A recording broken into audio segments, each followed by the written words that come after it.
15장 36절부터 끝절인 41절까지의 말씀을 우리 함께 한 목소리로 함께 합독하시도록 하겠습니다. 사도행전 15장 36절부터 41절까지 한 목소리로 함께 합독하시도록 합니다.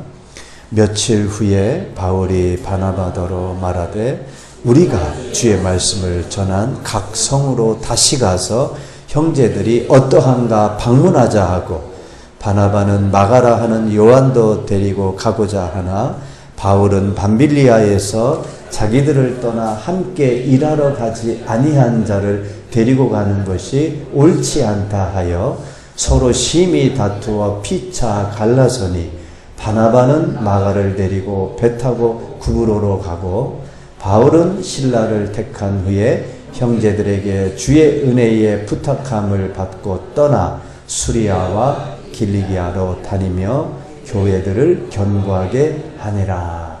아멘.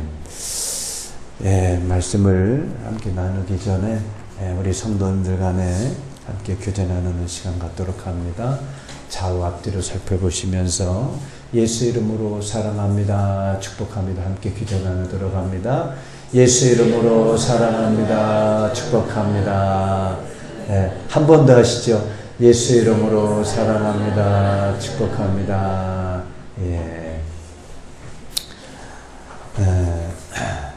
오늘 함께 읽으신 이 사도행전 15장 36절부터 41절까지에 있는 말씀의 제목을 제가 이렇게 정했습니다. 걸음을 인도하시는 하나님. 우리 함께 읽어볼까요? 걸음을 인도하시는 하나님. 우리들의 걸음을 인도해 주시길 주님의 이름으로 기도합니다. 우리가 이 사도행전 13장 앞에서부터 13장부터 28장까지는 이제 이방 지역에 설립이 된 안디옥 교회를 이제 전진 기지로 하여 이제 복음이 아시아와 유럽 및 로마에까지 이제 전파되는 과정을 이방인의 사도인 이 바울을 통해서 그 사역이 어떻게 이루어지고 있는지에 대한 기록이다라고 말씀드릴 수 있습니다. 그 중에서 지난 시간에 우리가 살펴보았던 15장 1절부터 이제 35절까지의 말씀은 1차 이제 선교 여행과 제2차 선교 여행의 이 중간에 이 사이에 발생한 사건으로 기독교회사에서 즉 교회사에서 매우 중요한 의의를 갖는 그런 사건이 있었습니다. 어떤 건가 하면 이제 예루살렘 공회가 이제 개최가 됐죠. 그 공회가 개최된 이유는 이제 안디옥 교회에 어떤 자들이 헬라파인들이 와서 할례를 받아야 되고 율법을 지켜야지만이 구원을 받을 수 있다라고 하는 것으로 교회에 혼란을 일으켰다는 것이죠. 그것으로 인해 가지고 이제 궁극적으로 예루살렘의 공의회가 이제 개최돼 가지고 그것에서 결론이 났지요. 그래서 이제 예수 그리스도를 믿음으로 구원을 받는다라고 하는 결론에 다다르게 된 것을 우리가 살펴봤습니다. 그리고 이어서 이제 오늘 본문에는 이제 18장까지의 어떤 말씀이 있냐면 제2차 선교 여행에 관한 말씀이 이제 시작이 됩니다. 제2차 선교 여행은 지난번에도 말씀을 드렸듯이 AD 49년부터 52년까지 약 3년간 이제 바울이 선교 여행을 떠난 그런 내용이지요. 오늘은 이제 이 선교 여행을 떠나기에 앞서서 바울은 이제 지난번에 제1차 선교 여행을 다녀왔던 그 교회들을 다시 돌아보자.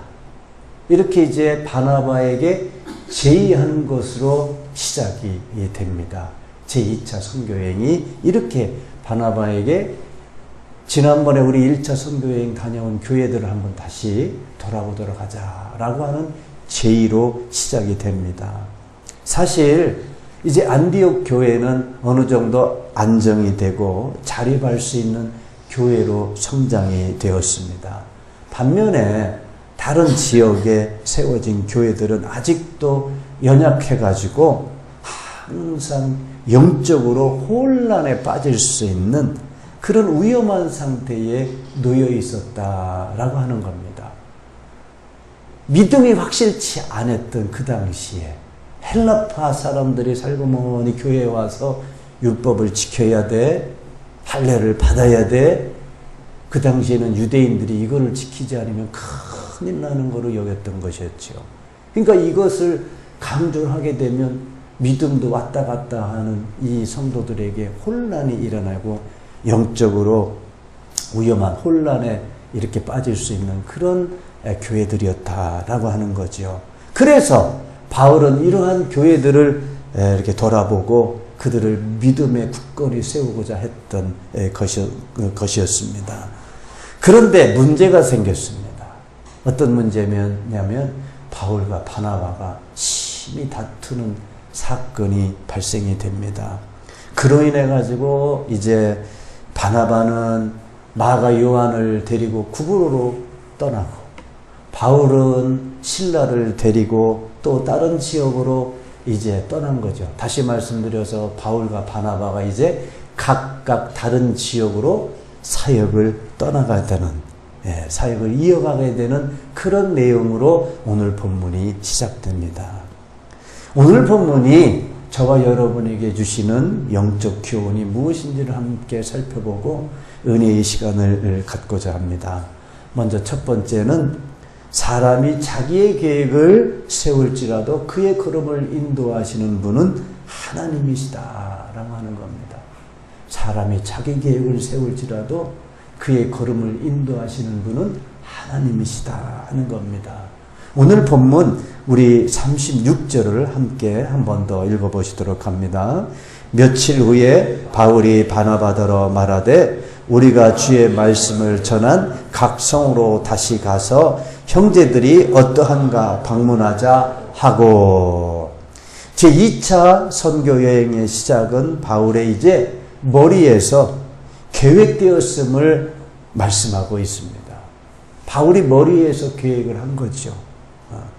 즉 1차 선교여행에서 세웠던 교회와 성도들을 이제 돌아보고자 하는 마음이 바울에게 있었다라고 하는 겁니다.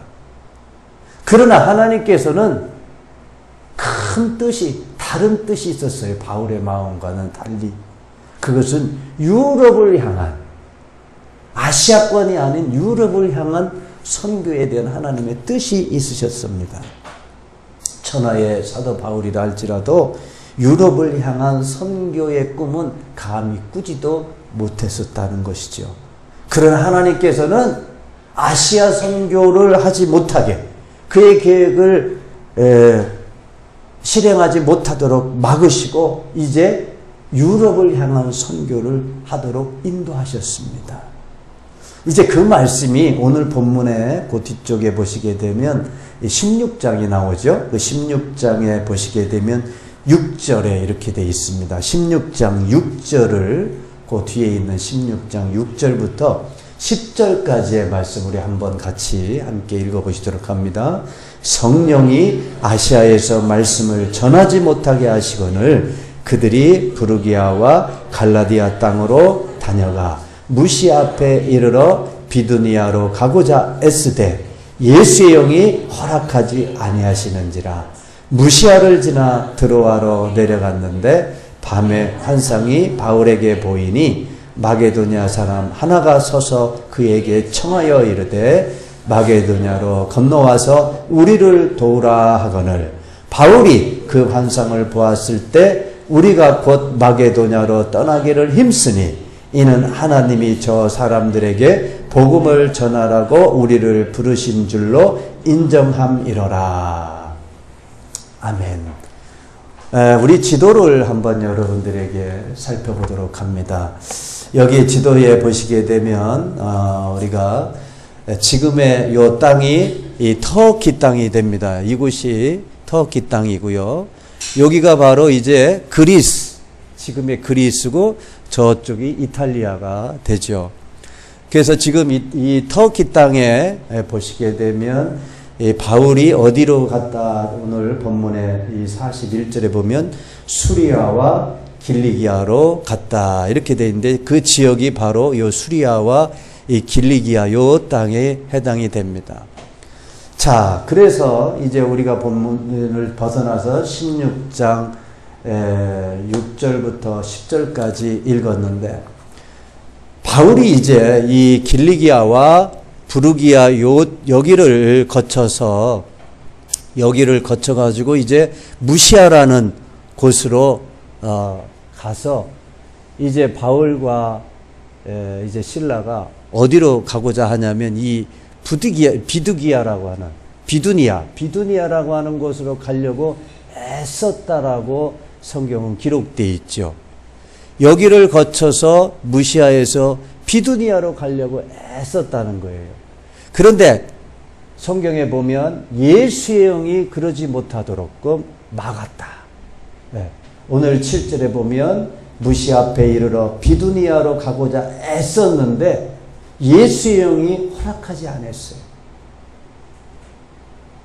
바울이 이 아시아 쪽 길리기아와 수리아 쪽에서 복음 전하는 것도 성령께서 막으시고, 또 바울이 이 비두니아 쪽으로 가려고 하는 것도 예수의 영이 허락하지 않으시고, 어디로 향하게 하냐면 밤에 환상을 보게 하셔서 이 무시아라는 곳을 거쳐서 이 드로아라는 곳을 통해 가지고 저 위에 마게도냐, 이 마게도냐로 갈 수 있도록 환상이 보여주신 거예요. 그래서 이 마게도냐 가서 복음을 전하라. 하나님께서는 이 바울에게 환상을 이렇게 보여주셔서 복음을 어디로 전하라고 말씀하시냐면 마게도냐로 가서 복음을 전하라고 이 환상을 통해서 말씀하십니다. 여기서 우리는요, 우리가 계획을 세울지라도 우리의 발걸음을 인도하시는 분은 하나님이심을 깨닫게 해주십니다. 우리는 지금보다 더 나은 삶을 살기 위해서 우리의 계획을 세웁니다. 하지만 이 계획이 백지화될 수도 있다라고 하는 겁니다. 그러나 거기에 우리는 하나님의 강권적인 인도하심이 있음을 발견해야 합니다. 우리의 계획은 비록 어그러지고 틀어질지라도 하나님의 계획이 바로 서기 때문인 것입니다. 성경에는요, 모세라는 인물이 나옵니다. 모세가 나이가 40세가 되어가지고 모세의 마음에 어떤 마음이 드냐면 자기 민족을 돌보아야 되겠다라고 하는 마음을 갖게 됩니다. 그것이 이제 성경에 기록되어 있는데, 그 말씀이 사도행전 7장 22절 이렇게 기록되어 있는데요. 사도행전 7장 22절 23절을 한번 같이 읽어보도록 합니다. 모세가 애굽 사람의 모든 지혜를 배워 그의 말과 하는 일들이 능하더라. 나이가 40이 되매 그 형제 이스라엘 자손을 돌볼 생각이 나더니, 모세가 애굽에서 모든 지혜를 배웁니다. 왕궁에서 지혜를 배우고, 그리고 그의 말과 하는 일들이 능해지는 거예요. 능력이 있는 모세가 된 겁니다. 그래서 40세가 되고 난 뒤에 모세가 어떻게 하냐면, 이제 내 민족 이스라엘 자손을 내가 돌봐야 되겠다. 그런 모세가 마음을 갖게 되지요. 그때 모세는 자신의 민족 이스라엘 사람이 애굽 사람으로부터 원통한 일을 당하는 것을 봅니다. 그래가지고요, 이 모세가 그 애굽 사람을 때려 쳐 죽입니다. 이 쳐 죽이고 나서 이 모세는 무슨 생각을 하냐면, 자신이 이러한 행동으로 인해 가지고 자기 민족의 형제들이 자기의 손을 통해서, 즉 자신의 능력으로 우리 민족을 구원해 준 것을 그들로 하여금 깨닫기를 원합니다. 그런데 그들이 그것을 깨닫지 못했다라고 성경은 기록되어 있어요. 사도행전 7장 24절 25절 한번 읽어봅니다. 한 사람이 원통한 일 당함을 보고 보호하여 압제받는 자를 의하여 원수를 갚아 애굽 사람을 쳐 죽이니라. 그는 그의 형제들이 하나님께서 자기의 손을 통하여 구원해 주시는 것을 깨달으리라고 생각하였으나 그들이 깨닫지 못하였더라. 모세가 애굽 사람을 쳐 죽여 원수를 갚아주고 나서 그 형제들이 무슨 생각을 해주기를 원하냐면, 내 능력으로, 모세의 손, 그의 능력으로 이런 일을, 너희들을 구원해 주는 것을 깨달으라, 이렇게 생각했는데 그들은 깨닫지 못했다는 거예요. 오히려 그들의 형제들은 따돌림을 시킵니다. 그들이 민족으로부터 따돌림 당하게 되고, 이 모세는 쫓겨나가지고 어디로 가냐면 저 광야인 미디안 땅으로 도망해가지고 나그네 생활을 하게 됩니다. 그 말씀이 사도행전 7장 26절 27절 말씀인데 한번 같이 읽어보도록 합니다. 이튿날 이스라엘 사람끼리 싸울 때에 모세가 와서 화해시키려고 하여 이르되 너희는 형제인데 어찌 서로 해치느냐 하니, 그 동물을 해치는 사람이 모세를 밀어뜨려 이르되 누가 너를 관리와 재판장으로 우리 위에 세웠느냐? 내가 어제는 애굽 사람을 죽인과 같이 또 나를 죽이려느냐 하니, 모세가 이 말 때문에 도주하여 미디안 땅에서 나그네 되어 거기서 아들들을 낳으니라. 자기 능력으로 자기 백성을 구원하겠다라고 하는 마음을 갖고서 애굽 사람을 쳐 죽이고 했더니, 외리어 모세가 자기 민족으로부터 따돌림을 당하고 이제 모함을 당합니다. 어제 애굽 사람을 죽인 것 같이 나를 또 죽이려고 하느냐.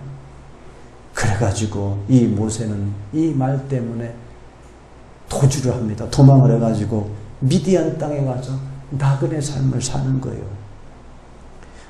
모세는 이 광야 미디안 땅에 나그네 돼가지고요, 얼마 동안을 사냐면 40년간, 몇 년? 40년간을 이 광야에 쫓겨가갖고 광야 미디안 땅에서 살게 되는 거예요. 이제 40년이 다 되니까 하나님께서 모세를 부르십니다. 사도행전 7장 30절 31절 같이 읽어봅니다. 40년이 참에 천사가 시내산 광야 가시나무 떨기 불꽃 가운데서 그에게 보이거늘 모세가 그 광경을 보고 놀랍게 여기 알아보려고 가까이 가니 주의 소리가 있어. 40년 동안을요 나그네 돼가지고 광야 미디안 땅에서 살았던 이 모세를 40년이 다 되자 이제 하나님께서 그를 가시나무 떨기 불꽃 가운데서 부르시는 거예요. 모세는 자기의 능력으로 자기 민족을 구원하겠다고 생각했지만 하나님께서는 그를 광야의 나그네 삶을 살게 하셨어요. 그리고 몇 년을 40년 동안을 나그네로 살게 하셨습니다. 하나님께서는 이 모세를 40년 동안 살게 하시면서 그의 꿈도 좌절시키셨어요. 그리고 또 그에게 아주 능력 있다라고 갖고 있었던 자신감까지도 잃어버리게 하셨습니다. 그뿐만이 아니에요. 그의 자기의 민족에 대한 사랑까지도 사라지게 하셨습니다. 40년간 광야에서 살았던 모세는 모든 것을 포기하게 되었습니다. 다시 말씀드려서 40년 동안 광야에서 나그네로 사는데 완전히 모세 스스로는 이제 나는 아무 쓸데도 없는 무능한 자구나 포기하는 그런 상태까지 하나님께서는 낮추신 겁니다. 40년이 다 되자 하나님께서는 이제 모세를 부르셔서 이스라엘 백성을 애굽으로부터 구원을 시키기 위해서 광야 가시나무 불꽃 가운데서 그를 이끌어내신 줄로 믿습니다. 우리는요, 모세의 사건을 통해서 하나님의 놀라우신 계획과 섭리를 깨닫게 됩니다. 어떤 면에서는 내 계획이 깨어지는 것으로 절망과 좌절 가운데 빠져 있을 때, 이때가 비로소 나를 통한 하나님의 원대한 계획이 시작되고 있음을 깨달으시길 주님의 이름으로 축원합니다. 그래서 성경은요, 뭐라고 말씀하시냐면 내 생각과 하나님의 생각은 다르다라고 성경은 말씀하고 있어요. 이사야서 55장 8절입니다. 같이 읽어봅니다. 이는 내 생각이 너희의 생각과 다르며 내 길은 너희의 길과 다름이니라. 여호와의 말씀입니다. 내 생각과 너희의 생각과 다르다는 거예요. 또 너희의 길과 내 길은 다르다라고 말씀하고 있는 겁니다. 오직 우리의 걸음을 인도하시는 분은 여호와 하나님이심을 믿으시길 주님의 이름으로 축원드립니다. 잠언 16장 9절의 말씀, 욥기 24장 21절의 말씀을 계속해서 읽어봅니다. 사람이 마음으로 자기의 길을 계획할지라도 그의 걸음을 인도하시는 이는 여호와시니라. 그는 사람의 길을 주목하시며 사람의 모든 걸음을 감찰하시며, 사람이 마음으로 자기의 길을 계획할지라도 그의 걸음을 인도하시는 이는 여호와 하나님이시다라고. 그뿐만이 아니고 우리의 걸음을 어떻게 하고 계시다고요? 주목하고 계세요. 그리고 또 우리의 길을 어떻게 감찰하시는 하나님이십니다. 이어서 잠언 19장 21절 말씀 한번 같이 읽어봅니다. 사람의 마음에는 많은 계획이 있어도 오직 여호와의 뜻만이 완전히 서리라. 사람이 마음에는 많은 우리의 계획이 있다 하더라도 오직 뭐만 세워진다고요? 여호와의 뜻만 완전히 서리라. 우리의 계획이 비록 깨어지고 어그러질지라도 하나님의 계획은 완전한 줄로 믿습니다. 실망할 것이 없는 거예요. 완전하다는 거예요. 그래서 하나님께서는 하나님의 계획은 우리에게 미래와 희망을 주기 위한 것이다 라고 하는 말씀이 있습니다. 예레미야서 29장 11절 말씀인데 한번 같이 읽어봅니다. 여호와의 말씀이니라. 너희를 향한 나의 생각을 내가 아나니 평안이요 재앙이 아니니라. 너희에게 미래와 희망을 주는 것이니라. 너희에게 뭐를 주는 거다라고요? 미래와 희망을 주는 것이. 우리 옆에 분에게 계획 틀어졌다고 실망하지 마시고 우리에게 미래와 희망을 주신 하나님을 믿으십시다. 좀 긴데 하나님은 미래와 소망을 주신답니다. 우리 옆에 분하고 한번 얘기 나눠보시죠. 하나님은 미래와 소망을 주신답니다. 아멘. 네. 사랑하는 성도 여러분, 비록 나의 계획이 깨어졌다고 실망하지 마시기 바랍니다. 또한 나의 계획과 하나님의 계획을 일치시키겠다라고 하는 허황된 욕심도 우리 버리시기 바랍니다. 나의 계획은 실패할 망정 하나님의 계획은 실패함이 없기 때문입니다. 그러므로 하나님의 인도하심 속에 우리는 온전히 우리 자신을 맡기시게 주님의 이름으로 축원합니다. 우리 복음성가 집에 있는 16장 우리 찬양을 함께 들으시도록 합니다. 내일 일은 난 몰라요. 하루하루 살아요. 불행이나 요행함도 내 뜻대로 못합니다. 험한 이 길 가고 가도 끝은 없고 고뇌하지만 주님 예수 팔레미사 내 손 잡아주소서. 내일 일은 몰라요. 장래일로 몰랍니다. 아버지 아버지여 평탄한 길 주옵소서 하는 찬양입니다.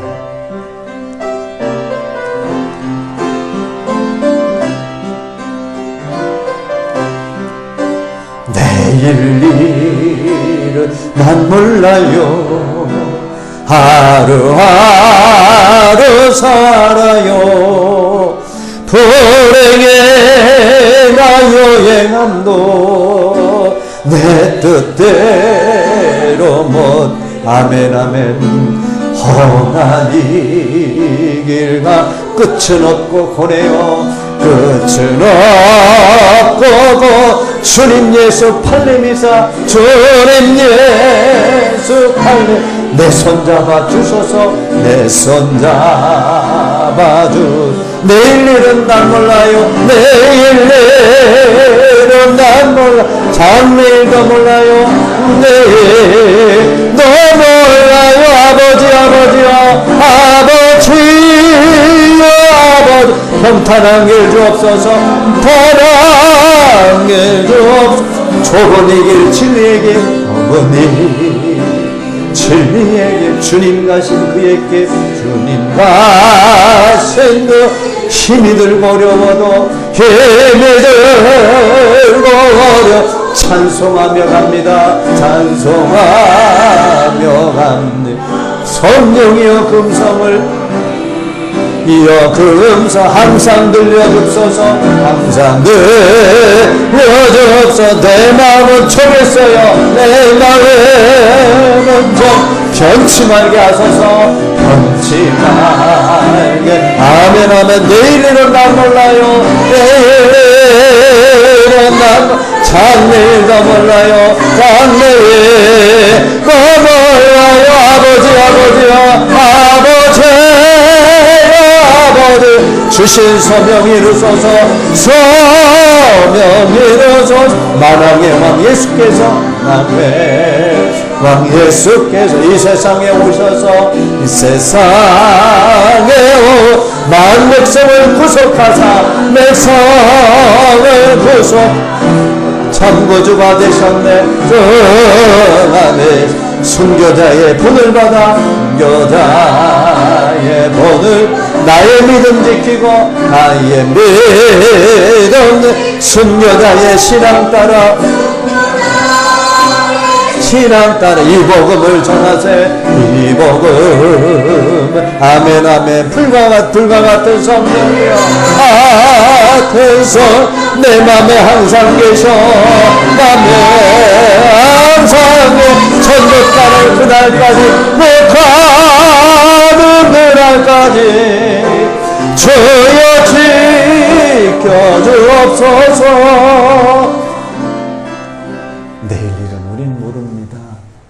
하나님께서 우리의 걸음을 이끌어 주시기를 우리는 기도해야 될 줄로 믿습니다.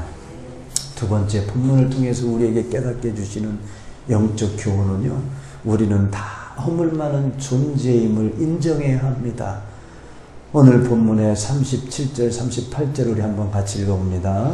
바나바는 마가라는 요한도 데리고 가고자 하나 바울은 밤빌리아에서 자기를 떠나 함께 일하러 가지 아니한 자를 데리고 가는 것이 옳지 않다 하여 서로 심히 다투어 피차 갈라서니 바나바는 마가를 데리고 배 타고 구브로로 가고 본문은 한 가지 가슴 아픈 사건을 소개하고 있습니다. 즉 복음의 사역의 동역자로 제1차 선교여행을 함께 했던 바울과 바나바가 결별하는 그런 사건입니다. 바울과 바나바는 어떤 사이였나요? 그들은 참으로 둘도 없는 단짝이었습니다. 바나바는 회심한 바울이 교회의 일선에 나설 수 있도록 천거했던 사람이었고 또 고향 다소에 머물러 있던 바울을 안디옥 교회로 초청해가지고 함께 목회를 하도록 하기도 했고 또한 이들은 제1차 선교여행 중에 루스드라라고 하는 곳에 이르러 루스드라 사람들로부터 그들이 어떻게 읽혀졌냐면은 그때 당시 최고의 신이었던 제우스 또 헤르메스와 같다라고 불릴 정도로 이렇게 잘 어울렸던 바울과 바나바였습니다. 이들은 참으로 잘 어울리는 복음의 파트너였습니다. 그런데 이들이 결별한 이유는 서로가 자기의 생각을 굽힐지 몰랐기 때문이었습니다. 본문을 보면 결별하게 된 동기가 무엇냐면 제2차 선교여행을 이제 가야 하는데 그때 마가 요한을 함께 데리고 갈 거냐 말 거냐 이 동행 여부를 놓고 견해 차이가 있었다라고 말씀하고 있습니다. 우리는 이미 아시다시피 마가 요한이 제1차 선교 여행 도중에 갑자기 전도 여행을 포기하고 에루살렘으로 돌아가 버린 사건을 이미 우리는 봤지요. 한 번 더 우리 그 말씀을 봅니다. 사도행 13장 13절 바울과 및 동행하는 사람들이 바보에서 배 타고 밤빌리아에 있는 버가에 이르니 요한은 그들에게서 떠나 예루살렘으로 돌아가고 마가 요한은 이제 그들을 떠나서 예루살렘으로 돌아갔다 하는 거예요.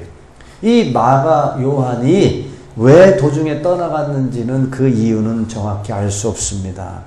그러나 이 사건으로 인해서 마가 요한의 신실성은 크게 의심받게 되었죠. 그래서 바울은 제2차 선교 여행 때에 이 마가 요한과 같은 이 마음이 약한 사람과 동행한다는 것은 교회를 위해서도 그렇고 마가 요한을 위해서도 그렇고 유익하지 않다. 이렇게 생각을 한 거죠. 그래서 그는 마가 요한을 데리고 가자 말자 이렇게 말한 것이고, 반면에 바나바의 의견은 또 달랐어요. 바나바는 비록 그가 어처구니 없는 실수를 하였을지라도 그는 이제 충분히 뉘우치고 있었고 또 영적으로 그동안에 성장해 있었기 때문에 그에게 다시 한번 기회를 한번 같이 주자. 그래서 그에게 만회할 수 있는 기회를 한번 주자. 이런 주장이었습니다. 이 두 사람의 주장은 다 맞는 것이었습니다. 다만 아쉬운 것은 서로의 주장에 대해서 조금 더 양보할 줄을 몰랐다는 것이지요. 결국엔 이 문제로 인해서 서로가 크게 다투어 결별하게 되고 각각의 사역을 이루어 나가게 되었습니다. 우리는 이 본문을 통해서 깨닫게 해주시는 것은요, 아무리 옳은 일이라 할지라도요, 자기의 생각을 고집하게 되면 그곳에 다툼과 분쟁이 일어난다는 거예요. 아무리 좋은 일이라 하더라도 자기의 의견을 강하게 주장해 보세요. 그곳에는 다툼과 분쟁만 일어날 뿐이라고 하는 겁니다. 그래서 성경은 말합니다. 뭐라고 말씀하냐면 예수의 마음을 품으라고 말씀하고 있어요. 빌립보서 2장 1절부터 5절까지의 말씀인데 우리 이 말씀을 함께 같이 읽어보도록 합니다.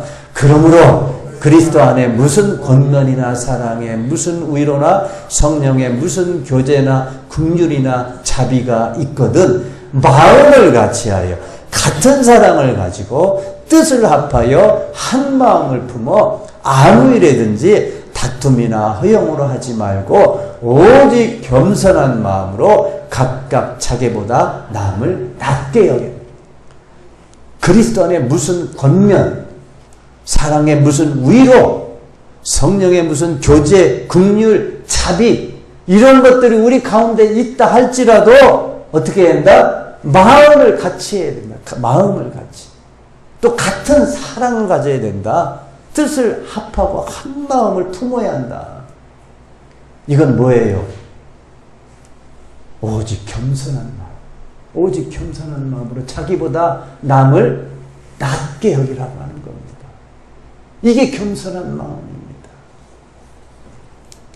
계속해서 읽어봅니다. 각각 자기 4절 5절 각각 자기 일을 돌보분더러 또한 각각 다른 사람들의 일을 돌보아 나의 기쁨을 충만하게 하라. 너희 안에 이 마음을 품으라. 곧 그리스도 예수의 마음이니. 예수의 마음을 품으라 하는 거예요. 또 우리는 이 사건을 통해서 우리는 다 허물이 많은 존재임을 우리는 깨달아야 합니다. 바울과 바나바 같은 분들은 위대한 복음 전도자들이었습니다. 그런 자들이 있자 하더라도 그들은 연약하고 허물 많은 인간에 불과하다는 겁니다. 이 세상에는 온전한 사람이 없습니다. 오직 온전하신 분은 예수 그리스도 한 분 이외에는 없습니다. 전도서 7장 20절에 이렇게 기록되어 있는데 로마서 3장 10절 말씀 이어서 한번 읽어봅니다. 선을 행하고 전혀 죄를 범하지 아니하는 의인은 세상에 없기 때문이로다. 기록된 바 의인은 없나니 하나도 없습니다. 의인은 없나니 하나도 없다는 겁니다. 세상에는 의인이 없다라고 성경은 말씀합니다.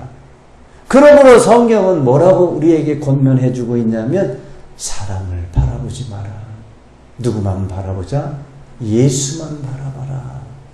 히브리서 12장 2절 말씀인데요. 이 말씀을 한번 같이 읽어봅니다.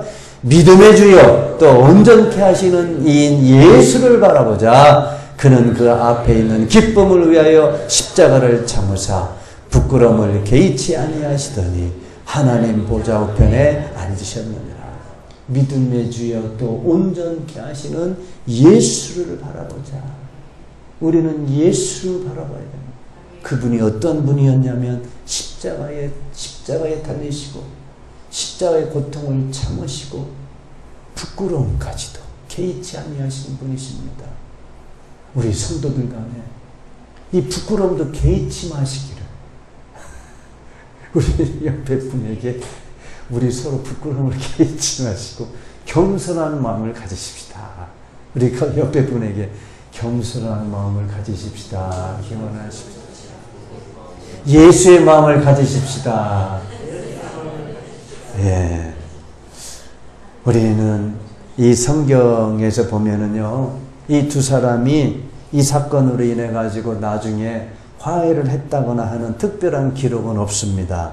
그러나 바울은 바나바가요, 자비량으로 선교에 있는 것을 듣고 그를 칭찬하고 변호했다라고 하는 말씀이 고린도전서 9장에 기록되어 있고, 또한 바울은 나중에 마가 요한을 데리고 가지 않았지만 마가 요한을 용서하고 그를 자신의 동역자로 삼았다라고 하는 말씀이 골로새서 4장 10절에도 나오고 있고 빌레몬서 1장 24절에 기록되어 있다는 것을 보면 이 두 사람이 비록 이렇게 다투고 갈라져서 각자의 사역을 하였지만 서로 두 사람이 화해한 것을 확인할 수가 있습니다. 오늘 본문은요, 두 사람이 비록 다툼으로 분열되고 각각의 사역을 하러 갔지만 하나님께서는 하나님의 자신의 뜻을 이루시고 교회를 견고하게 하셨다라고 하는 말씀을 우리가 볼 수 있습니다. 오늘 본문 40절, 41절 말씀을 읽고 말씀을 정리하고자 합니다. 바울은 실라를 택한 후에 형제들에게 주의 은혜에 부탁함을 받고 떠나 수리아와 길리기아로 다니며 교회들을 견고하게 하며 교회들이 견고하게 세워져 갔다는 겁니다. 이제 말씀을 정리합니다. 우리가 세운 계획들이 어긋날지라도 우리의 걸음을 인도하시는 분은 하나님이심을 믿으시길 바랍니다. 오직 선하신 분이신 하나님만을 의지하시기 바랍니다. 실망과 좌절뿐인 사람을 의지하지 마시고 하나님만 바라보시기를 주님의 이름으로 축원드립니다. 축원합니다. 저를 따라 함께 기도하겠습니다. 오늘도 저를 주님 전으로 인도하시고 예배로 영광 돌리게 하심에 감사드립니다. 저의 생각과 계획을 내려놓게 하시고 하나님의 뜻대로 살게 하옵소서. 사람을 의지하지 않게 하시고 믿음의 주에 온전케 하시는 예수만 바라보게 하옵소서. 예수님의 이름으로 기도합니다. 아멘. 네, 우리 찬송 91자 부르시면서 들으신 헌금 드리는 봉헌 시간 갖도록 하겠습니다.